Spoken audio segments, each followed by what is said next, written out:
Hello, Spokane, and welcome back to another episode of EvoReal Talks. I'm one of your hosts, Matt Side. And I'm Jessica Side. Hi. Happy Halloween. Happy Halloween, Jessica. It's my scary voice. This is, so Sarah, who works in our office, is kind of the moon goddess. Like, she knows all things about moons. Today is a full moon, and it is a blue moon. That's correct. Which is the second full moon in the same month. And I'm pretty sure I did used to think that a blue moon was actually blue. And I thought, well, that never happens. So obviously once in a blue moon is really... So a blue moon is obviously rare, because you don't usually have two in the same month. Right. But having a blue moon on Halloween is obviously even more rare. Right. I believe she said it only happens once every 30 years. Yeah, that's what she said. I believe I was about 13 or 14 last time that happened. Oh, is that how old you are? Maybe. If you can do math, now you know how old I am. All right, so Halloween, if you haven't voted, that is coming up very fast, so you probably should get off your booty and do that. I mean, in Washington State, you don't have to get off your booty too far, but get it to a Dropbox, get it in the mail. I don't care. Well, maybe I kind of care who you vote for, but I don't really care. I just want you to vote. Yeah, absolutely. It's part of your civic duty. Get out there and vote.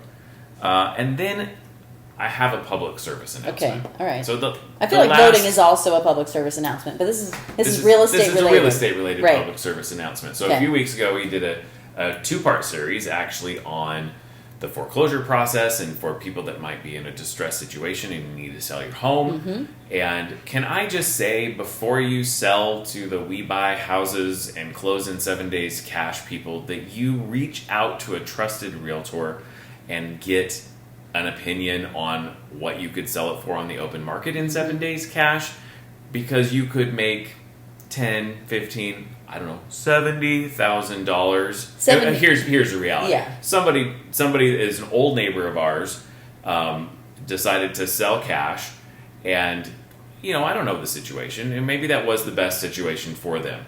But the reality is that he sold it for what I believe is easily $70,000 less than it would have sold as is cash to somebody else on the open market. So I don't know, $70,000 is kind of a big deal to me. But for other people, even if it's $10,000 is a lot of money. So just make sure that just be aware. I think as we have the potential for people to be in a situation where they need help, just because someone says they can buy cash and close in 7 days does not mean they have your best interest in mind. And there are other cash buyers out there. Actually, a lot. Wouldn't you say a lot of cash buyers right now? So looking for a good deal. So even if your house is not in perfect condition, there are people out there that are looking for that because they can't afford the house that's in great condition. Well, and there are other people that will buy cash and they will move your stuff out and help you with some of those repairs. And so again, that is kind of a benefit that the people that put their sign on the telephone poles say is, hey, you don't have to do anything, you just move out, we'll take care of the rest. But again, a good real estate professional can negotiate all of that into a contract. That's right. They just need to know your situation, because I think people fear that because, this is the scary Halloween episode. They fear it. No, they fear it because they think, who is fearing what now? Wait, real estate professionals. I'm talking about... You're talking about the sellers? I got so creeped out. She was so focused on her ghost noises. Here's what you have to understand, that most real estate professionals are going to come into a situation and say, well, you need to do this, this, this, this, and this. If you want to get top dollar, you just need to say, I don't want top dollar. I don't want top dollar. I want to be able to move out, and as is that a possibility? If they say no, find a different real estate professional. Wow. Okay. I think enough of our public service. No, I'm not giving you more high fives. I actually do have soapbox. Man, we got on a soapbox. I know. I do have some spooky stuff I want to talk about. Do you know the history of soapboxes? We should talk about. You're the history guy. Well, I do know. I'm just saying that. What does that even mean? We're going to run out of time today if I go into soapboxes, because I do know stuff to talk about. But I did decide. I was listening to the radio the other day with my 9-year-old, and they started telling me this spooky story about Spokane. And it inspired me. I was like, oh, what other kind of spooky stories do we have in Spokane? So I looked up some spooky stories. And most of these come Spokane, from... Washington, spooky stories. This is a collection of stories from Chet Chasky, or Kasky, sorry. Sorry, Chet. Kasky. He's written some books on it. But so I'm just going to give you a few that are interesting. So first of all... So tonight, on Yes. Halloween night, Yes. if anyone wants to drive around to some spooky places. You might have to break in, I don't know if that's not a problem. Well, then. you know, it's Halloween. All right, so first of all, People's Park. We talked about that like 2 weeks ago, which was a fascinating... It's the place from the 1974 World's Fair that people used. But did you also know that it is... a nudist colony. Well, that too. It is, and that's the convergence of Latah Creek into Spokane River. Yep, okay. And it was a burial ground. In the 1960s, they discovered that it was an ancient burial ground. So that is known to be then a place with lots of spirits and things. So you could go there. Park on Halloween night. How about Saranac Building? Saranac? Oh, it's Saranac? Saranac. I always call it Saranac, but it's probably Saranac. I don't know. But we've been there many times. Black Label Brewing. Yeah. Shout out to Black Label. And it's got the... the little pizza place and... Well, I'm trying to think of the other one that we like. The movie place. The Magic Lantern. Magic Yeah. Lantern's in that building. Anyway, so that was built in 1909. And during its heyday, it was actually a popular brothel. Oh. And the ghost most often seen there, I love that phrasing, most often seen there, is Isabella, who was the body house matron. The body house matron. I don't know if Body, Bawdy, body. Oh, I'm... Okay, thanks. She was the matron, and she's apparently not sinister at all. She just seems to be keeping her eye on the place. Oh. So, if you see her, say hi to her from me. I don't know. Okay, the other one is the Monaghan. If you see her, we want to know about it. Yeah, the Monaghan Mansion, which is on the Gonzaga campus. So this was built in 1889 by James, or they called him Spokane Jim Monaghan, and he was apparently a very beloved citizen. I've never heard of him, but who knows. He died in the mansion in 1916, and many years later there seemed to be some strange disturbances.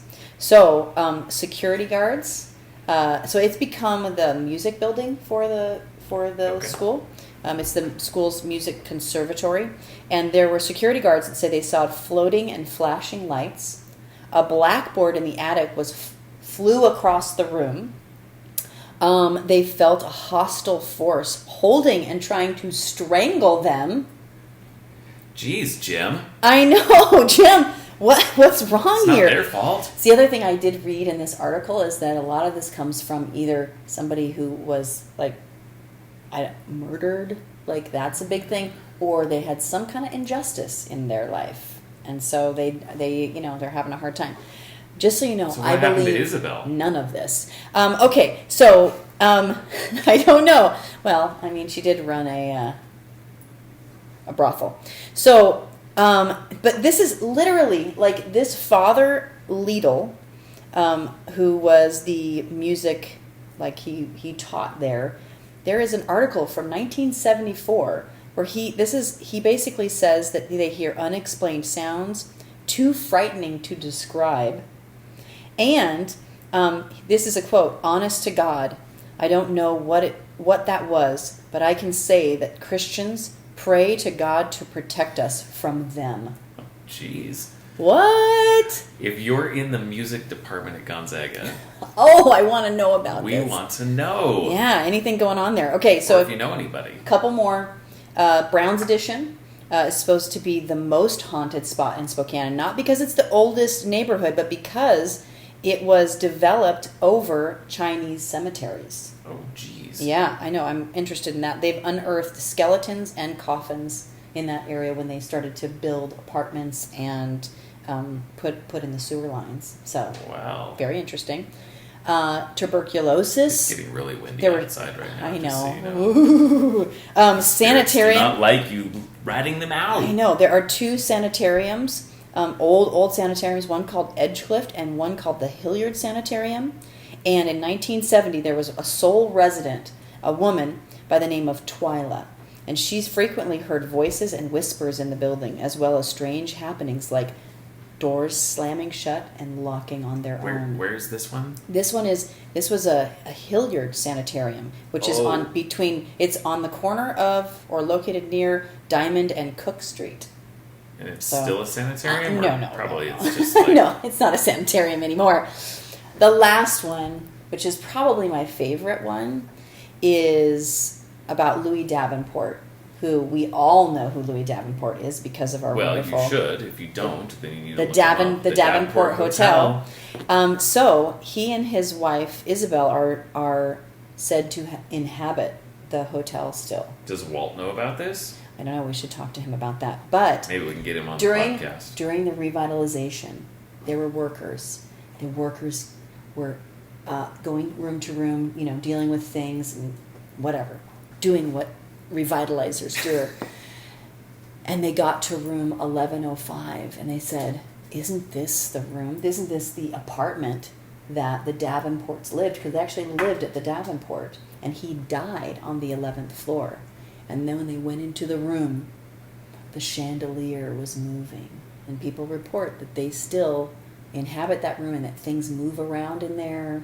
And it sounds also like a lot of people play pranks in the room as well to scare other people. So anyway, those are my ghost stories. There's a lot more. And maybe I'll save those for next year. For next Halloween. Okay, well. There you go. Ooh. Okay. That's excellent. What a perfect transition. Is it really? Yeah, because you know what we're going to talk about today? No, I do actually, but go ahead. We're going to talk about the Twilight Zone. Oh, actually, that's not true. We're not talking about the Twilight Zone. We're going to talk about zoning. Zoning, so, Twilight. That's pretty good, huh? I'm not gonna lie. That's not so bad. Oh, well, thank you. So, what is zoning? Mm-hmm. Zoning are basically. This is so weird to transition from what you just did into talking about real estate. Hey, this is real estate stuff. If you've stuff, hung on this long, you're like, isn't this a real estate show? Then kudos to you. That's right. Send Jessica an email and she'll, I don't know, give you a shout out. All right. Zoning. So zoning are the city or county rules around which, like, you can use, how you can use property. Absolutely. So, here's how it works. If you're in a city, that city is going to have zoning rules. Right. So Spokane Valley, Cheney, Deer Park, whatever city, Liberty Lake, you're going to have zoning rules. Right. If you're not inside that city, then the county would be who controls the zoning rules for that county. Certain county rules would then therefore affect cities, and state rules affect then counties and cities. So you kind of have that hierarchy of government, which is just perfect since it's voting next week. Like, all of the public officials vote on the ordinances and the rules for zoning, so it all impacts each other. So why is this important?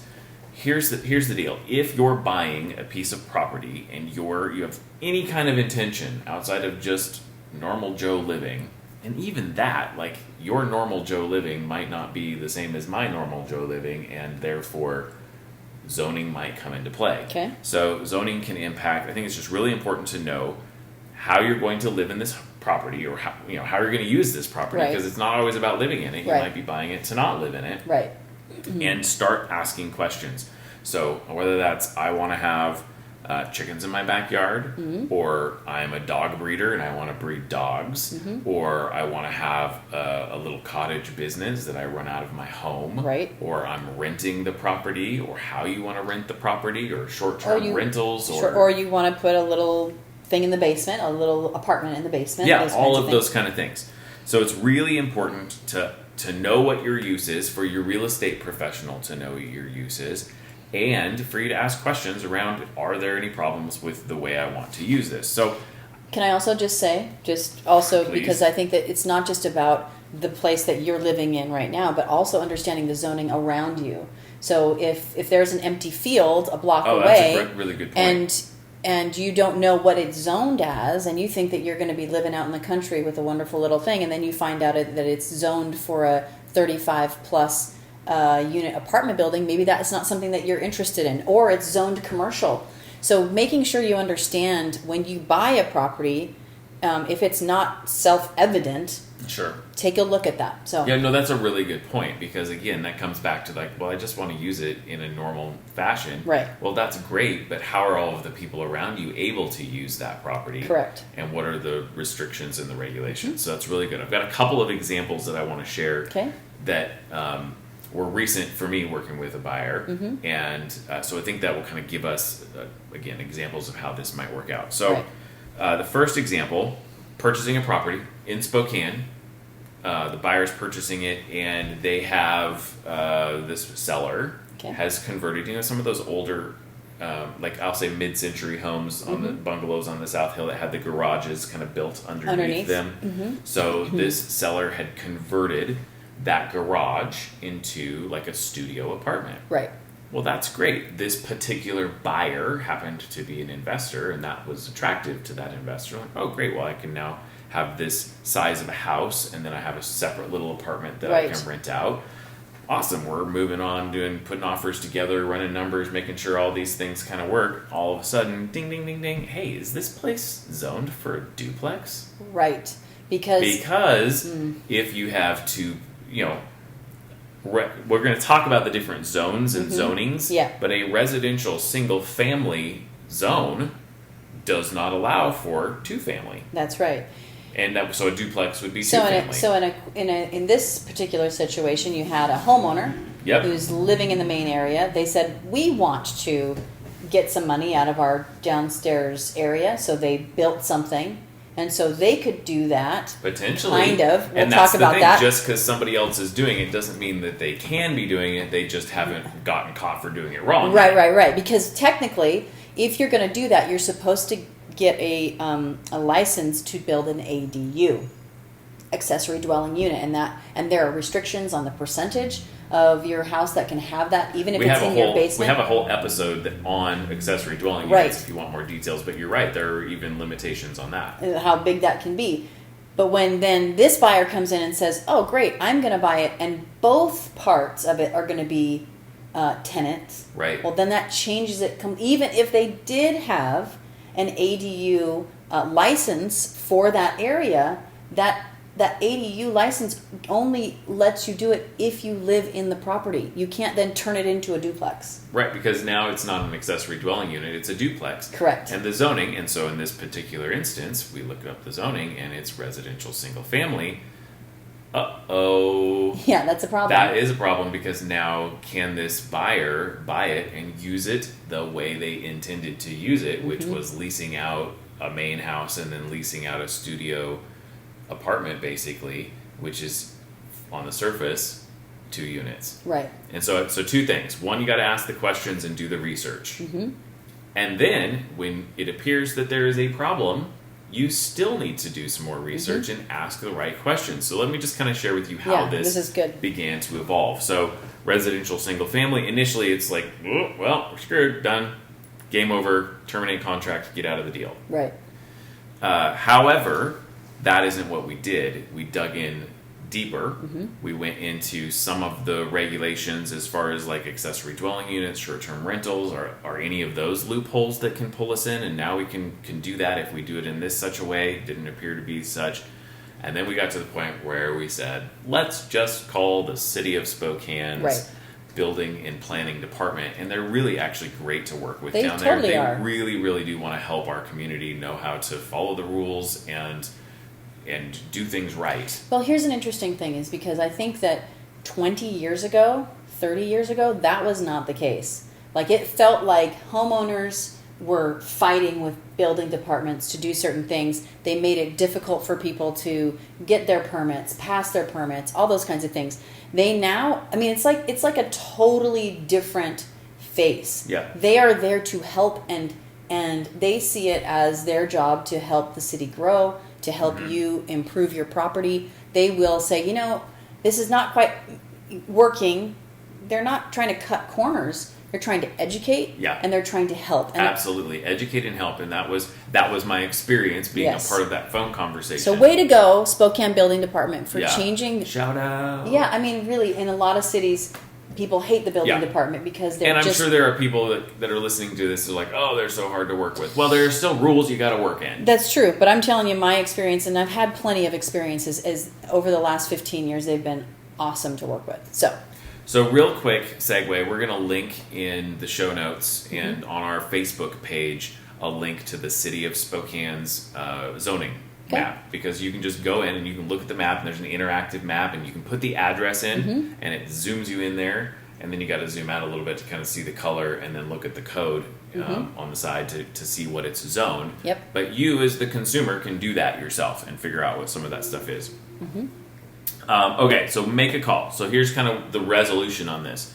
Talking to the building department, she's looking all sorts of, she's like, wow, they don't have any sort of licensing for accessory dwelling. You know, I do see something for short-term rental, but they should have done the accessory dwelling before that.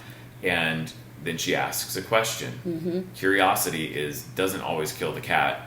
Curiosity can actually keep the thing together. She says, well, is there a stove in the unit? Right. Like, what do you mean? Like an oven stove? Like a cooktop? Right. She said, well, here's the rule. If there's no stove, the city does not consider it an occupiable unit. You can have a sink, you can have a refrigerator, you can have countertops. Those are no different than a wet bar in a basement. Right. And lo and behold, for this particular property, there was not a stove. Right. And so it wasn't an occupiable unit. So we dug a little deeper. She said, well, here's the deal. If there's no stove there, technically the rule allows you to have 6 unrelated parties in the same house, and it's not outside of the regulations for a single family zoning. Right. So it ended up working out for that buyer, but it very much could not have been. And the problem is, if they had not done their due diligence and figured that piece out, and then they were in violation, all it's going to take is a neighbor that's frustrated to complain to the city. It's not zoning, worth it. And now all of a sudden you have a code violation, and you're being fined for it. You can't do it anymore.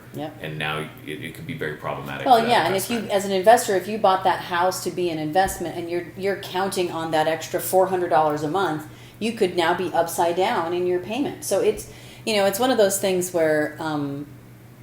When you do the research, you could think, well, there could be bad news. I could find out I couldn't use it. Well, guess what? That's not bad news. That's good news, because you've just avoided problems down the road. So that's why those kinds of things are important. And getting the city involved when you have a question is important. So next example, I don't think this will be take quite as much time because we had to build some foundation. So maybe. Depends on how many questions I have. Yeah, buyer buying a vacation property in Leavenworth.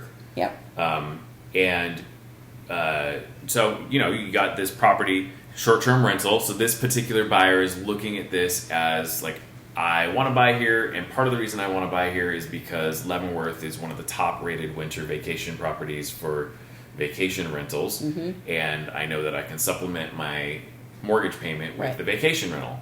And this particular property has been operating that way and all these different things. So it really looks like a really great deal. Well, back to due diligence, all of a sudden, in kind of doing some of our due diligence on Chelan County, oh my gosh, there's a moratorium on short-term rentals in Chelan County. What do you mean there's a moratorium? What does that even mean? And you start digging in and you start looking at different things, and the county is literally in process of voting on an ordinance that might stop anybody from creating any sort of a short-term rental, and might even have a sunset on existing short-term rentals. So then that buyer needs to determine, well, if there's a 5-year sunset on my short-term rental and now I can't use it that way, then is this a viable option for me? Absolutely. Because that specifically could be an absolutely that could be really detrimental to that person. Absolutely. Because not only do they then have to sell it, but so do a bunch of other people that values were based on short-term rental income.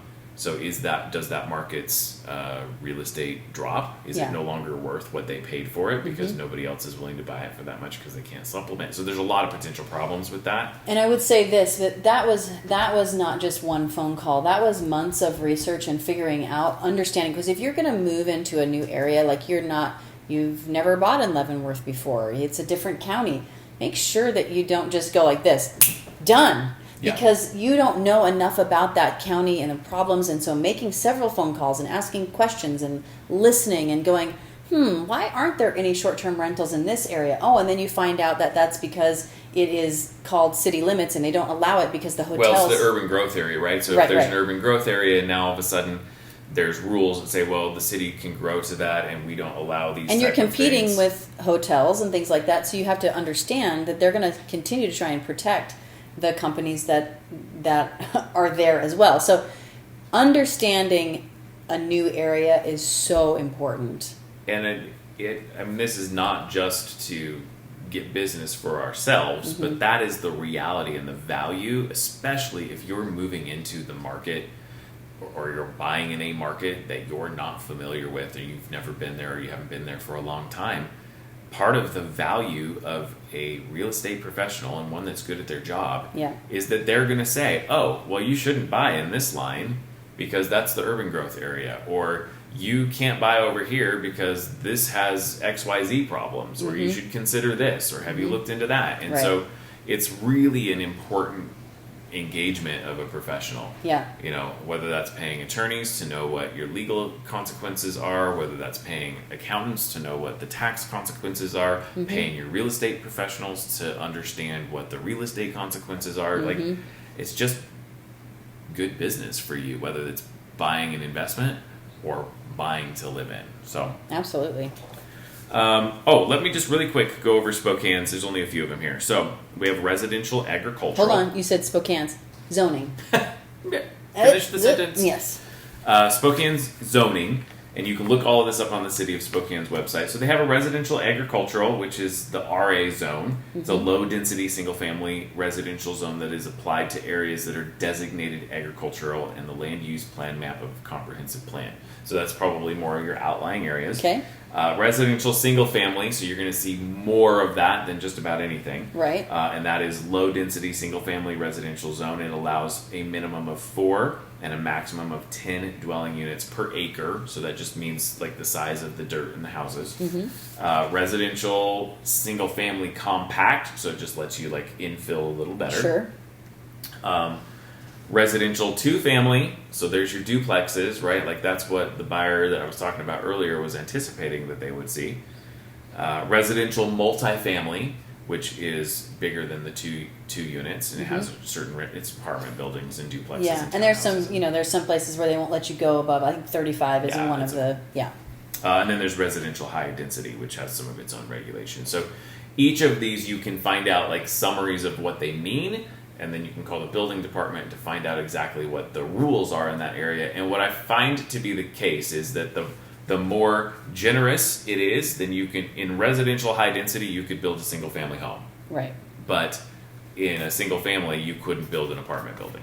So I want to just say also, as far as ADUs go, it sounds like there could be some stuff coming down the pipe here in Spokane that will loosen up some of the rules. When that happens, we will definitely be doing a show on that because I think it'll be important to see how those changes affect people in different areas. I was just going to say, this again comes back to the importance of our elected officials, and I'll tie this all around then with Election Day coming up. Like the people that in our city council, in our county commissioners, and our mayor, like those are people that help make those kind of decisions. And one of the greatest things, we're not going to go into a deep dive of numbers today, but I'll just say this, that we have 0.72 months of inventory right now, which is the lowest number since we've been recording this radio show in 2020 in inventory. So that is the big problem, is inventory. Like our elected officials and as a community, we've got to figure out ways that we can help with fill-in and more density and vertical living and those different things. And as our city matures and grows up, like those are things that we have to, otherwise we just have sprawl, and that isn't necessarily the answer. Yeah. So here's one question for you before we wrap up today. Yeah. Is there any zoning for haunted houses? It's HH. All right, that's it for us. We're going to call it with that.